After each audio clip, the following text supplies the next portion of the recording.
Earth's vicious revenge leaves Galactic Council in shock. HFY Story. Prologue. The day the stars burned. The Galactic Federation, a symbol of unity and peace across thousands of worlds, had stood unchallenged for centuries. It was a vast network of interdependent species, each contributing to the collective good, each believing that war was a relic of the past. Diplomacy reigned supreme, bolstered by the Federation's massive but rarely deployed fleets, which served as reminders of their dominance. Humanity had been one of the Federation's youngest members. Bold, creative, and stubbornly independent, they had been welcomed as an intriguing addition to the galactic fold. Yet humanity's history, one of wars, conflicts, and a relentless fight for survival, made them an uncomfortable presence among the pacifist elder species.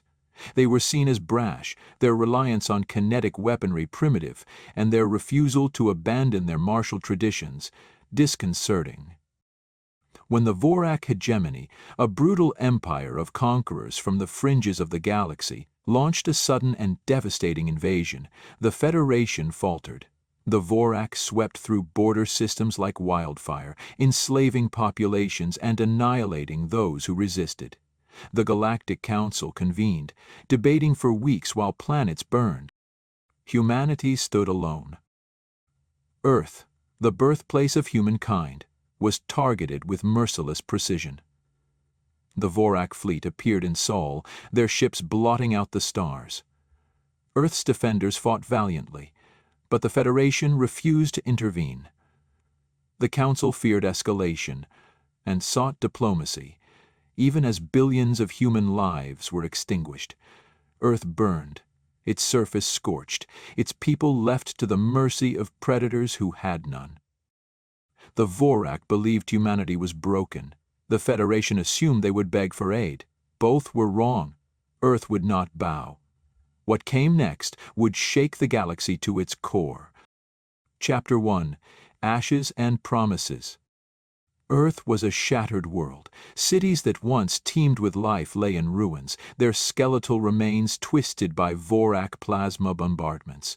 Oceans boiled, forests burned, and the sky was choked with ash. Yet in the ruins, survivors worked tirelessly. Underground bunkers became sanctuaries for engineers, soldiers, and leaders. Their grief was palpable, but so was their rage. Admiral Raine stood atop the crumbled remains of the Terran Defense Command headquarters. The Resolute Dawn, a heavily damaged human battleship, hovered in low orbit, its once pristine hull scarred from the battle for Earth. Raine's uniform was torn, his face marked with soot and blood. He gazed at the smoldering horizon, fists clenched. "We rebuild," Raine said, his voice firm despite the grief in his tone. "We rise from these ashes, and we make them pay." Lieutenant Commander Sarah Chen, his second in command, stepped forward. "Admiral, reports from the colonies have come in. They've regrouped and begun retrofitting the remaining fleets." "And the Council?" Raine asked, though he already knew the answer. Chen's jaw tightened. "They've condemned the Vorrak but refused to act. They've sent condolences and suggested we focus on reconstruction." Raine turned to face her, his eyes blazing. "They left us to die. They want diplomacy while our people rot in unmarked graves. No more." That night, President Elena Trask addressed the scattered remnants of humanity via a secure transmission. Her image, resolute and commanding, filled screens across hidden bunkers and surviving colonies. "The Vorrak believe they've destroyed us. The Council believes we'll beg for mercy. Both are wrong. Humanity does not forgive. Humanity does not forget. We will fight, and we will show the galaxy what it means to cross Earth." The survivors cheered, their grief hardening into resolve.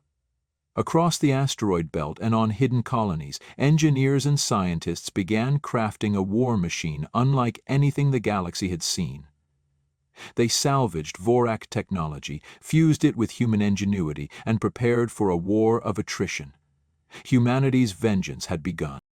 Chapter 2. striking from the shadows. The Vorrak were celebrating their victory over Earth. The destruction of the human homeworld was a trophy, a warning to others who might resist their domination. They turned their attention to the Federation's core worlds, confident that humanity was finished. They underestimated their prey. The remnants of humanity's fleet had regrouped in the Oort cloud, hiding among the icy debris.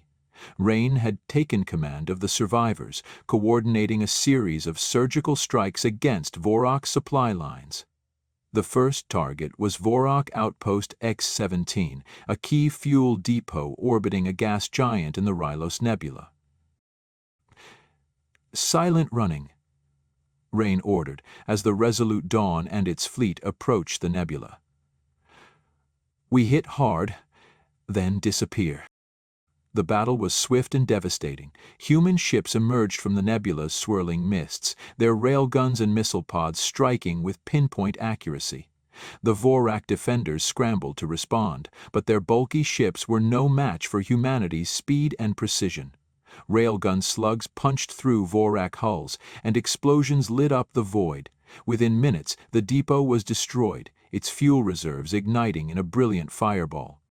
Humanity's tactics were surgical, their vengeance precise.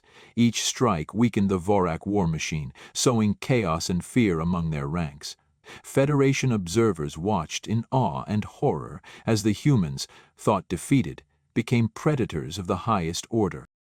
Chapter 3: A Divided Council. The Galactic Council convened in an emergency session on Cerulus Prime. The Grand Chamber, filled with holographic projections of counselors from across the Federation, buzzed with tension. Humanity's escalating attacks on the Vorrak had sent shockwaves through the galaxy. Humanity is destabilizing an already dire situation, Counselor Varnix of the Artheren declared. His crystalline form shimmered with agitation. Their reckless aggression will provoke the Vorrak into launching even more devastating attacks. "And what would you have them do, Counselor?" retorted Trevik of the Soltari, his elongated features twisted with frustration. "Sit quietly and wait for extinction? Humanity is doing what we should have done from the start." President Trask, appearing via hologram, addressed the Council with quiet fury. "The Council abandoned Earth. You spoke of negotiations while billions of my people died. Humanity will fight this war alone if we must, and we will win." The Council erupted into chaos. Some members supported humanity, inspired by their defiance. Others feared that humanity's aggression would drag the entire Federation into war. But one fact was undeniable: humanity was no longer a victim. They were a force to be reckoned with. Chapter 4: Humanity's Ascendancy.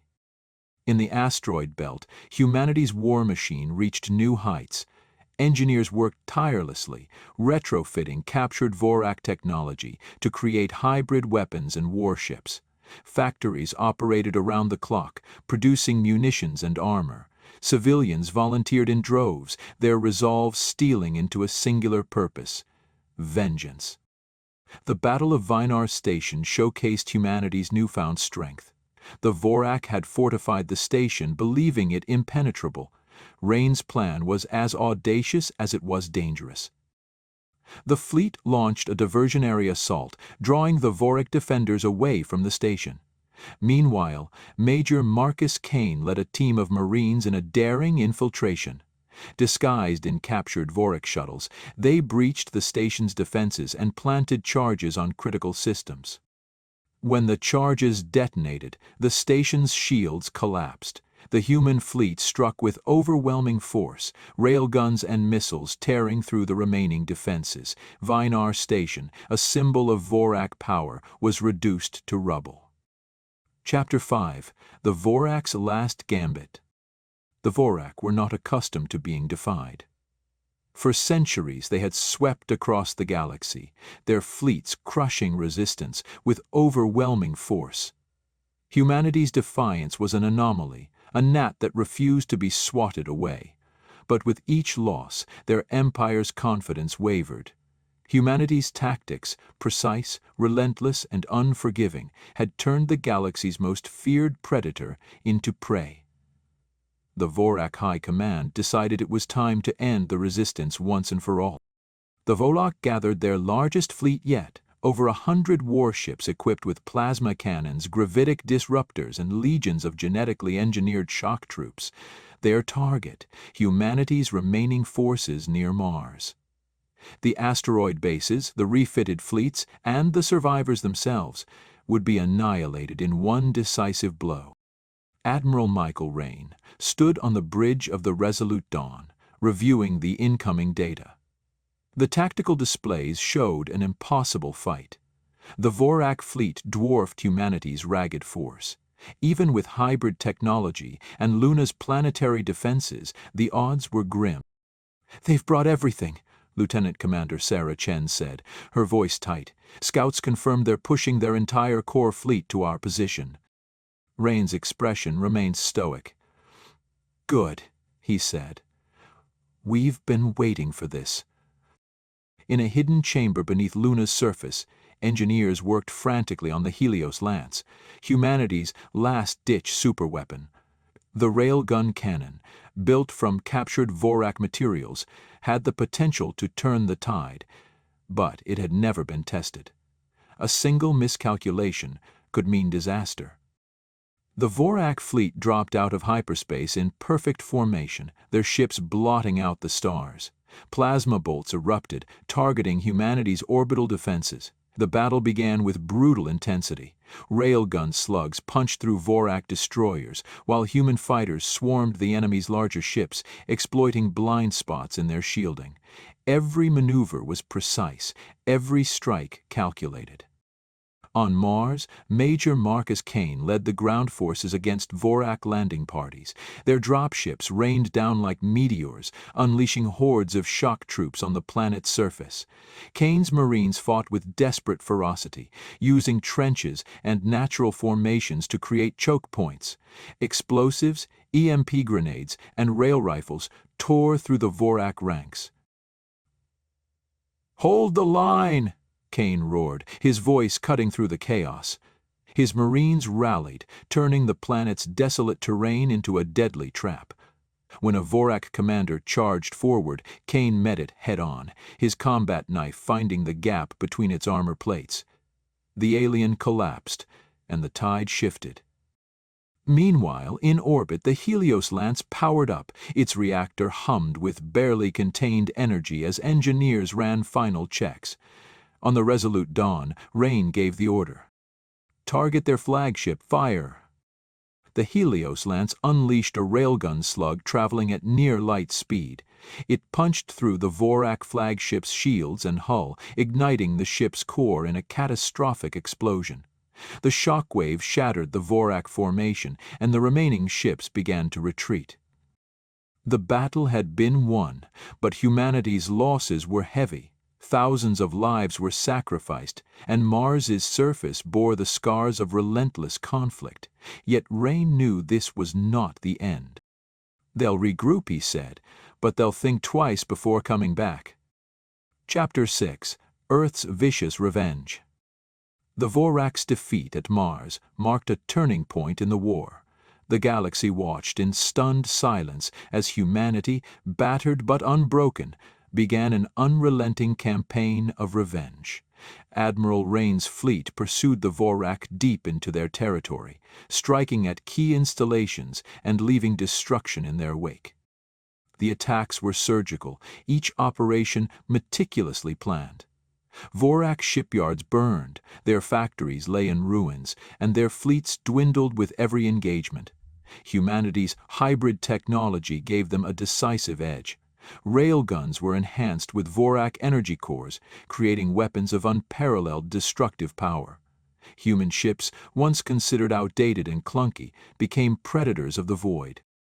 The Battle of Vorrakis Prime, the Vorrak capital, was the culmination of humanity's campaign.